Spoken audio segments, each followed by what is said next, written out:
Today on Locked On Canadiens, Kaiden Guhle has been seen. He skated by himself. Let's talk about that. Plus, we're going to revisit to see or not to see.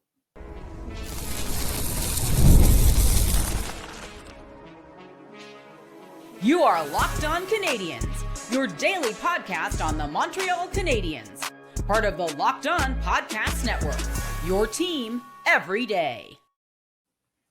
Hi there, and welcome to another episode of Locked On Canadiens. I want to thank you all for making us your first listen of the day. As you know, we're free and available wherever you get your podcasts, as well as on YouTube as part of the Locked On Podcast Network, your team every day. And today's episode is brought to you by FanDuel. Download the FanDuel app now by visiting fanduel.com and win $300 in bonus bets if your first $5 bet wins. My name is Laura Saba, also known as The Active Stick, and I'm joined, as always, by my wonderful co-host, Ian Boisvert, also known as Maybe It's Ian. And Ian, there was a Guhle sighting today. There was. I was starting to wonder, because we're hitting that sort of the front end of his, was it 4 to 6 week time frame? I believe we're at just about week 3. Yeah. So maybe he makes a return sooner than we think, but at least we're seeing him skate. He skated on his own after practice, so it's the step in the right direction. That's all you could really hope for, and hope that this injury is the last one. Although it's hockey, it's kind of a wasted breath to think that. Yes, absolutely. And so today we're going to talk about, as we gear up for the Canadiens game against New Jersey tonight, we're going to talk a little bit about the defense. And then a little bit later in the episode, we're going to talk about Joe Valeno and whether we are all our concerns about him are misplaced or overblown. And then finally, we're going to talk a little bit about 2C or not 2C. We've been a bit quiet on the Canadiens looking for a center front lately. So we're just going to revisit what they're up to, and we're going to talk about what might happen. And there might be some names the Canadiens are interested in, or maybe there's just some big names that people are linking with the Montreal Canadiens for their own ulterior motives. Let's start first with Kaiden Guhle potentially coming back, and the Canadiens have called up Marc Del Gaizo from the Laval Rocket.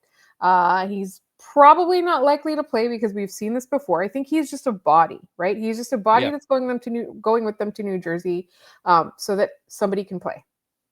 Yeah, it's he is a just in case somebody gets the flu guy. Yeah, that is really why he's going. That's why he went on the Western trip and didn't play. I know a lot of people are saying, why don't they call up Engstrom? Why don't they call up somebody else? Reinbacher's playing again. Call Reinbacher up. They'd rather have those guys play, and they're not going to play. Yeah. So I think this makes a lot of sense. Del Gaizo's doing the defensive version of Michael Pezzetta, just being the guy that they have as an extra just in case something happens. Quite literally a break in case of emergency sort of instance. Yeah, I wouldn't imagine we're seeing Del Gaizo play against the Devils on Thursday night. All right. So again, this is early. Kaiden Guhle skated by himself. Did not travel with the team, obviously.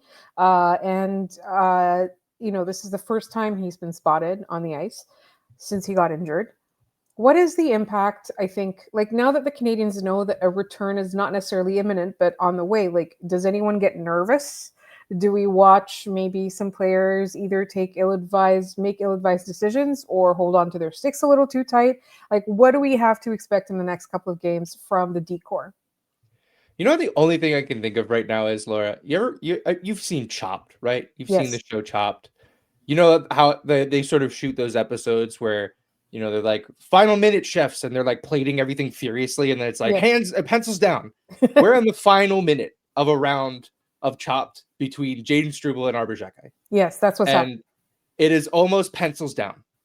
And if I had to pick a leader in the clubhouse right now, it's Jayden Struble.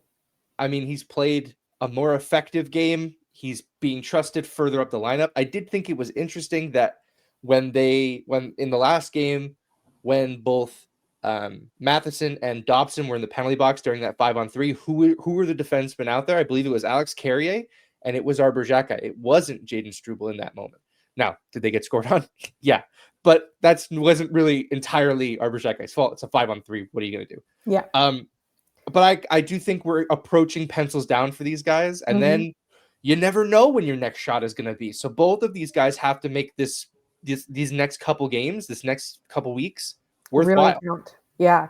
And I feel like, Arber Xhekaj with that ill-advised fight yesterday kind of used the ice cream machine, right? On Yeah. top, you never use the ice cream machine because you're going to run out of time. And that's what Arber Xhekaj did. Thank you for playing in that space with me. I'm touched by how perfect that analogy was. That was excellent work. Honestly, like I could go on and on about Chopped, like and my favorite judges, et cetera, but we're not going to get into that. Maybe a mailbag question. Somebody send us ask us to compare Chopped judges, maybe. Ooh, yeah.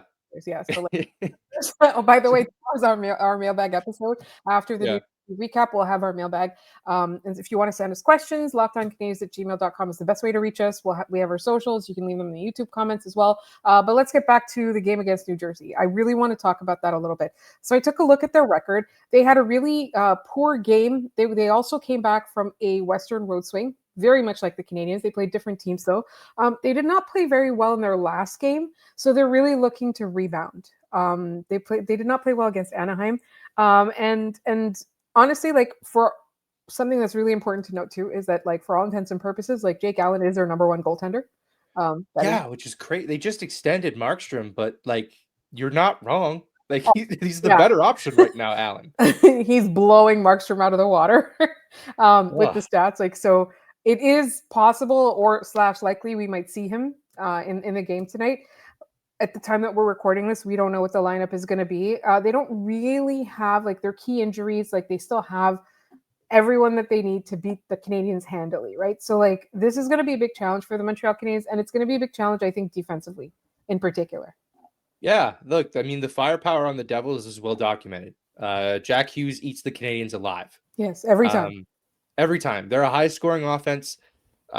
I mean, the decor is also quite nice. Like it's pretty good. Like I think that team, you look at the Eastern Conference, would you be surprised if at the end of the year the Devils are looking down on every other team? I wouldn't. I think they're perfectly within range of being that guy. Finally. Not in any way. I would not be surprised at all. Like that's a team that I fear, to be honest. I fear like on the way to trying to qualify for a playoff spot and then in the actual playoffs, right? That's a team that I'm like nervous about. And I know it's very premature right now. We don't even know if the Canadiens are going to make it. They're doing a really good job of banking points.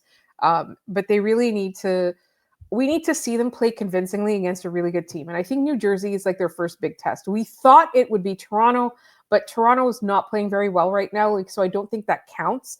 I feel like New Jersey is their test. For me, like the way they handle themselves in this game, because the Flyers are very much like the Canadiens, right? Like some nights they're good, some nights they're not. Like elements of their team hits, other elements don't, right? The Canadiens are kind of like that as well.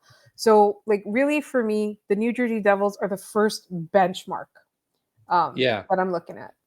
I think for me, I'm looking at this game. First of all, Dobish, we know, is in net for Montreal on Thursday. So I think this 1-1 split is going to happen until one of these guys completely fully takes off again.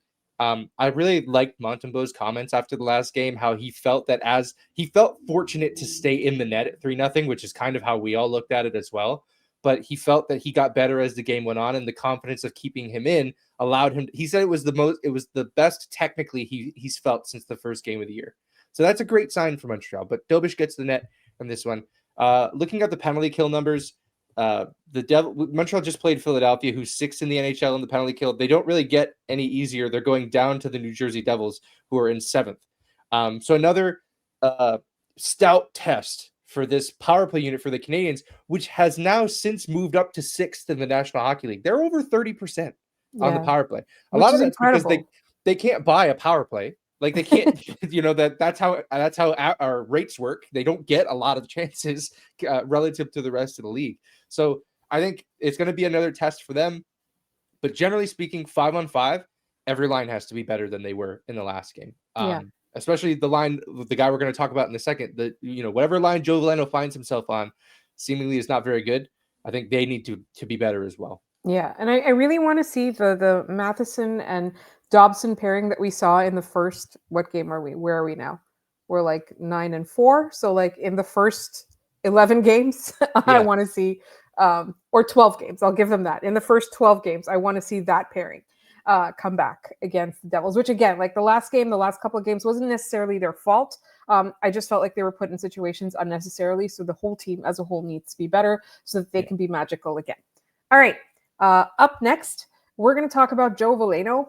There's a lot of talk about him in the city, in this fan base. Are we exaggerating the importance of Joe Valeno, or are we underestimating the importance of Joe Valeno? All that's coming up in just one moment.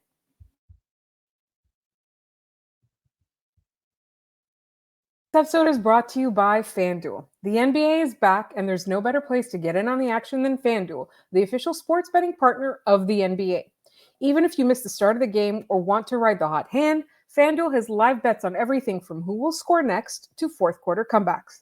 Plus, you can even combine your live bets into a same-game parlay for a shot at a bigger payout. It keeps every game exciting, especially when your team is making that late push. Right now, FanDuel is giving new customers $300 in bonus bets when your first $5 bet wins. I'm going to say that again. New customers get $300 in bonus bets when your first $5 bet wins. So head to FanDuel.com to sign up and play your game with FanDuel, the official sports betting partner of the NBA.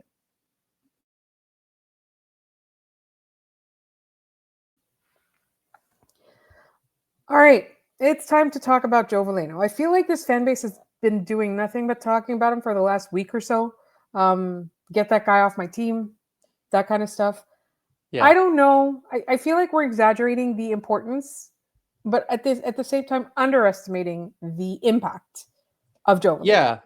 I liked what Arpen Basu had to say on the Basu and Goodad notebook this week, where he kind of compared the reaction to Veleno so far this season with the reaction that people had to Christian Dvorak last season. Now, I don't think Veleno is going to get to a point where he is as important to the Canadiens as Christian Dvorak was, especially down the stretch and into the playoffs when they needed a lefty to win a faceoff.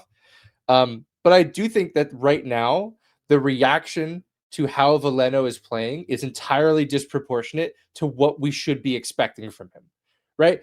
This is a guy who was traded and bought out in the same summer. He was traded because the team who had him didn't want to buy him out, and he was traded to a team who was willing to buy him out. So this is what you're getting. If it weren't for two guys being gone, he wouldn't be in the lineup. If Patrick Laine was healthy, he ain't playing. And if Sammy Blais wasn't claimed on waivers, I think he wouldn't be playing. I think Blais would have been called up at some point to fill in by now. So I really do wonder like what fans think of this player and what they're expecting a fourth line winger to be able to do on a nightly basis. Mm-hmm. With that said, there is one thing Joe Valeno cannot afford to do. And in the last 4 games, it's all he's been doing. It's taking penalties. He has a minor penalty in each of the last 4 games. He also has a fight in that Ottawa game. Why? Anyway, he can't take penalties. He can't be a net negative when he's out there. And when you're not doing many positive things, you can't swing too far in the other direction. Yeah, you know, Mike Matheson takes penalties, right? But he also is the most played defenseman on the team. You can afford in the good graces of this fan base to take a penalty now and then. Once in a while, yeah. I think the big thing is also, you know, he's not Yoel Armia. No, he was never going to be that. And I think like we got used to that. And I think that's part of it too, is that Yoel Armia, and remember there were a couple of years where he was bad. He was like legitimately bad. Everybody wanted him off this team, right? But then when he came back and he got that confidence, and I don't know, maybe it's a Marty thing. I have no idea. Maybe it was just like a fire was lit under his butt. He came back and he became the Yoel Armia from the last 2 seasons. Like, we're not going to get that in a replacement player. Like, that's not happening. Like, if Yoel Armia is going to be truly replaced, it's going to be from somebody who's currently playing in Laval, not ready for the NHL right now. Right? Yeah. Or maybe needed in Laval. For sure. For sure. And I think, like, I'm looking at this lineup now, especially given the changes that were made where Veleno was moved down to that line with Evans and Anderson, and Gallagher was moved up to the line with Bolduc and Doc. The Bolduc line, maybe we call it that. The Evans line was horrible against Philly. And I don't want to put that blame on Joe Valeno. More so I want to put the emphasis on Gallagher being a driving force on that line. But like, when you think of a fourth liner that the Canadiens would like to use, what about one that big, fast, plays the forecheck, has a really nice shot? It sounds like I'm describing Zachary Bolduc, but I could also be describing Emil Heineman, Yeah. who the Canadiens don't have anymore for a perfectly valid reason. But I think that that's part of this whole charade. They knew they were going to lose Yoel Armia, right? He left. They knew they were going to lose Christian Dvorak. He was leaving. They traded away Emil Emil Heineman. Heineman. That's a lot of change to your bottom six. And they haven't really brought anybody in to do anything about it except Joe Valeno. And to a certain extent, Bolduc. Bolduc. But, I think in a perfect world, they're able to put Bolduc further down the lineup and just let him play a really sheltered but effective role. Yeah. But he has to punch above his weight right now. And so does, for what it's worth, Joe Valeno. Yeah. And I think like for me, the biggest thing too is that there's a reason why they aren't calling up a couple of guys, right? Like when we saw Emil Heineman traded, when we saw Yoel Armia left, we were talking about like who they were going to bring in, but a lot of our listeners pointed out, rightfully so, like there's guys in Laval that can do this. There's guys in Laval that can do this, but there's a reason they're not here right now. There's a reason the Montreal Canadiens went out and got, or they didn't really go out and get him. Joe Valeno showed up. Like he got himself a contract. He showed up and started hanging around with the Habs. That's really funny, by the way. Well, yeah, and think about like when he first showed up in Montreal and was like working out and skating with the guys. It wasn't immediate that they signed him.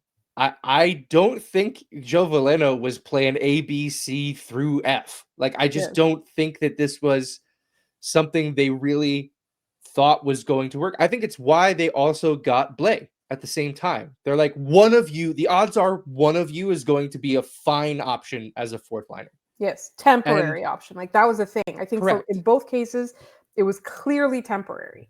They were both auditioning for the Michael Pezzetta role. Yeah. So that guys like Joshua Waugh and Owen Beck and Florian Xhekaj don't have to just sit on a plane and fly somewhere and sit in the press box and fly somewhere else and sit in the press. They don't want to do that. So I wonder how much longer. I wonder what the Canadiens' appetite is for upgrading at that position at this moment. Like I can't get a grasp on. They're obviously not. At least Marty is obviously not thrilled with how things are going, considering he keeps making change. Those are the only lines he's changing. Yeah. But I do wonder, just like, is it worth making a trade for a guy? Is it worth putting in a waiver claim for a fourth liner that ends up on waivers for some reason? Like I don't know. I don't know where the Canadiens' balking point is with the current state of their bottom six. And that'll be interesting to see develop. Yeah. And I feel like maybe they're not in a rush to make those decisions. Maybe they want it play out. They want it to play out, right? Maybe make some changes closer to Christmas, maybe just after Christmas, maybe, while the Olympic break is going on, everybody gets a breather. I don't think that they're in a rush to do this, like, because it's so early in the season, and I think they have a plan, and they're worrying about something else right now, which we're going to get into on our next segment. But I think the Canadiens are just kind of like, right now there's bodies and the Canadiens are winning, right? Yeah. And like, I think they're more looking at, is Ivan Demidov developing, right? Is Lane Hutson working out like he did last year, or building on last year and not having that sophomore slump? Is Noah Dobson getting acclimated? Like, what are we doing with Mike Matheson in the future? Like, they're answering different questions right now. So the bottom six is not a huge concern. But I also think that the Canadiens are kind of conscious of like the fact that they're not in their contending window yet, because in their contending window, there is no excuse for not having an elite bottom six. And I know I just said the words elite bottom six. Like, if you've listened to the show ever at all, that's what I always preach, right? There's replacement level bottom six players, and then there's elite bottom six players. And what you were just saying with Zachary Bolduc, that is elite bottom six player, right? Yeah. He's and a I guy. think the same people who would have laughed at you for saying elite bottom six, that Venn diagram is a singular circle with the same people who are saying, Joe Valeno, get off my hockey team. So which is it? Like, do you want a good bottom six or do you not? Like those, and if you want good ones, you have to pay. Yeah. You have to pay up. Like, think about it. Josh Anderson and Brendan Gallagher are bottom six forwards for the Canadiens. and they cost a ton because they weren't expected to be there, but their skill sets play very well into that role. Yeah. So I think it's just we'll see how much it matters to the Canadiens. The fourth line last year was their identity. It was. Yes, the top line was great, but the fourth line was their identity line. They don't have that anymore. It's all of the weight is on the stars of this team. I said it before, I'll say it again. I wonder where the Canadiens' appetite is for making a change. Yeah. And I think we're not going to see that just yet. No. Right? I think it's going to, think about how late in the season they traded Justin Barrett, how much they tried to make that happen, right? You think about that, and you think about like all the other things that are going on this season. I feel like it's very low on the priority list. But what's a bit higher on their priority list is second line center. And we've got a little bit more information about how the Canadiens are doing on that front. And we're going to get into that in just a moment here on Locked On Canadiens.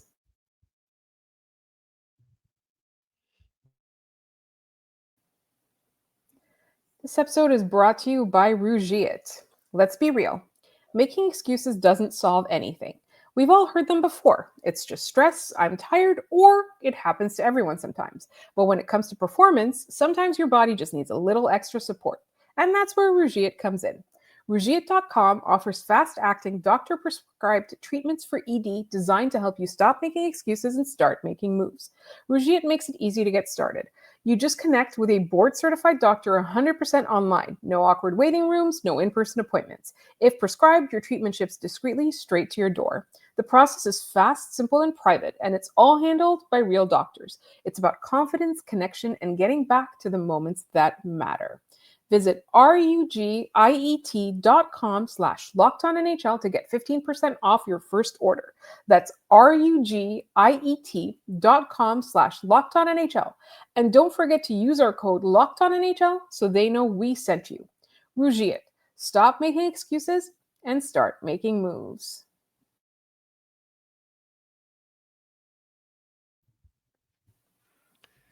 All right, so we know that the Montreal Canadiens need a second line center. We know that they're giving the opportunity right now to Kirby Dach to kind of work himself out, figure himself out.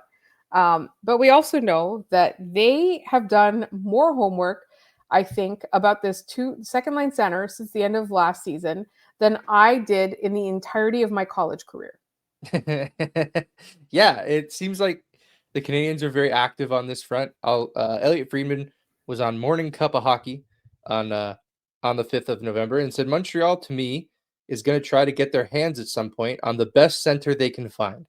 They have an aggressive front office. They have the cap room. They have the young pieces they can move. I find it interesting that the terminology he used here was the best center they can find. Does that sound like they're going to settle for a second line center and maybe try to swing for an even bigger fish? Like, I find that, again, these insiders are very careful and particular and intentional with the words that they use so they don't get radioed. Mm-hmm. I just think it's funny how this is what Elliot Friedman wanted to say. Was it Friedman or LeBrun? It was definitely one of the insiders that talked about how like the Canadiens have like done their homework on this, and they had like I don't know if they have like sheets or files or folders or whatever, but they have a scouting department, they have an analytics department, right? They've looked at every potential center in the league. I'm sure they've looked at guys who like maybe people don't even think could potentially be available at all, right? Yeah, I think basically looked at like the top like 60 centers in the league. Yeah, I think it was LeBrun on Bastien Gaudin. He sort of said the Canadiens went through every team in the league. He said it wouldn't be surprising if the Canadiens had gone through every team in the league, looked at centers, and gone, what would have to happen to that team for this player to become available? Yeah. So they're essentially, scenario planning for Mm-hmm. each center that could become available this season. And you guys laugh at us when we do it. Listen, the front office is doing it too. They're doing it. They're doing their own 2C or not 2C every day. They probably don't have a fun bit for it like we do. They probably don't wear a cowboy hat, No. which I don't have on at the moment. But like they're absolutely doing this. So I found the language that Friedman used to be interesting. That this is where he's headed. I think best center available, like he said that, but like I didn't read that as that they are going to settle. I read that as when somebody becomes available, they're going to make the most aggressive push. That's where because he also said the front office is aggressive, right? He talked Right. about that part. So like if we hear rumblings that some guy's available because the team or whatever, like I feel like Kent Hughes is going to be annoying. He's going to put together a package. It might even upset us. But I'm willing to give them the benefit of the doubt and think that they're doing the right thing. I Yeah. just don't think that they're planning on settling. Right. And I think this is a nice segue to a player that I wanted to talk about that has been taking up all of the oxygen in the room when it comes to trading for a second line center, and that's Nazem Kadri, guy we have focused in on this show as a pretty decent short term 2C option for the Montreal Canadiens. It's not super short term, but he is he's getting towards the end of his career, so there's always that sort of thought that creeps into your mind. Is Nazem Kadri the best fit available for the Montreal Canadiens, or is he the only person that we think is available who plays center? I Because I think it's the think it's second the thing. latter. Yeah, Yeah, it's I definitely think the it's second thing. right. And for the record, nobody has said he is available. Everyone has said he's going to play to game 1000 with the Flames, so don't even bother talking about it until then. And even at that point, the Flames probably aren't going to decide to move him. That could be the Flames playing hardball, like they seem to do every single trade deadline. They just want to dominate the story and then not actually do anything. I kind of appreciate that level of pettiness.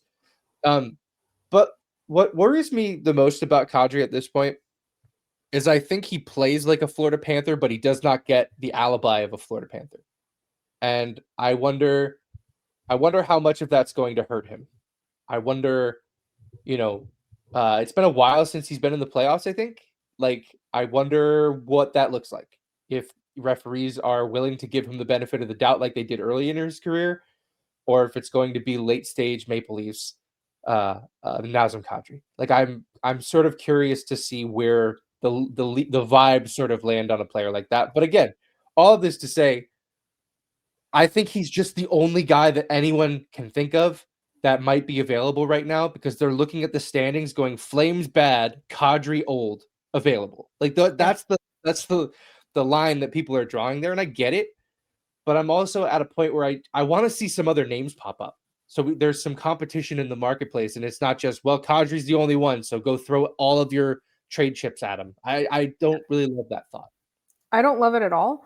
I also think like lots of things can change, right? Like the Flames have certainly dug themselves into a hole, but also, teams that are maybe coming out of the gate good, maybe are not necessarily as good as their record suggests, and that could include the Montreal Canadiens. Don't get me wrong. I don't Yeah. think so. I think they've got too much going for them. But there are some teams that like have looked good in the early going that you expect them to maybe fall off a cliff, and then there are some teams that are bad that you expect to get better, right? So like, I don't think that's the Flames, but I would say like a Toronto or a Tampa still can look much better. Yeah, the last place teams in both divisions in the Atlantic, the are both divisions in the East.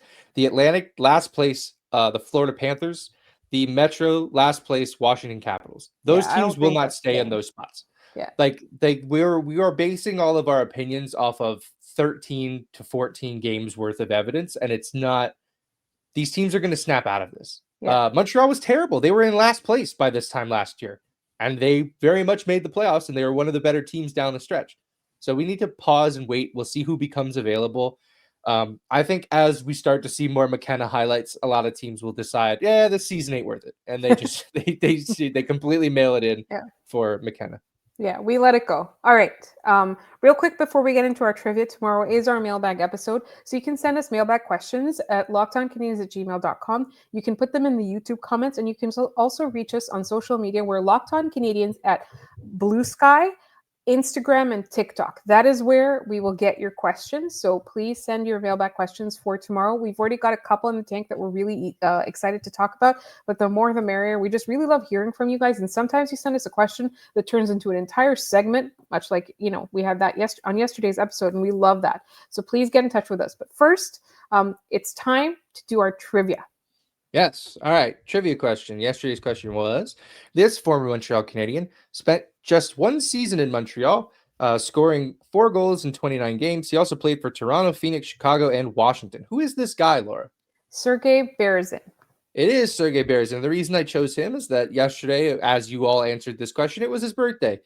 Born November 5th, 1971. Sergei Berezin unfortunately passed away in the summer of 24. So, they say you die twice. You die when you die for real, and then you die when your name is spoken for the last time. Well, Sergei Berezin gets to hang around a little bit more. So thanks for playing along, Super Rain, and good sport with your correct answers on that one. All right.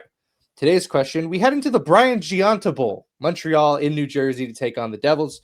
Brian Gionta, former Habs and Devil, only scored 2 goals against the Devils as a Montreal Canadian, but one player assisted on both of these goals. Who is the player who assisted on both revenge goals that Brian Gionta scored as a Montreal Canadian against the New Jersey Devils? If you have the answer, put it in the comments down below this video.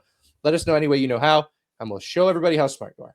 Yes. And like I said, you can email us at lockedoncanadians@gmail.com or reach us on TikTok, Instagram, or Blue Sky, Locked On Canadians. That's where you can send your not just your mailbag questions, but also your trivia responses as well. And you'll get the answer tomorrow with a brand new question as well. In the meantime, please make sure you're subscribed to this podcast wherever you get your podcasts, as well as on YouTube. We love you guys, and please spread the word, tell people about us, and also follow us on social media. My co-host is at Maybe It's Ian. I'm at The Active Stick. And when you're done listening to this show, check out Locked On NHL. We will see you tomorrow.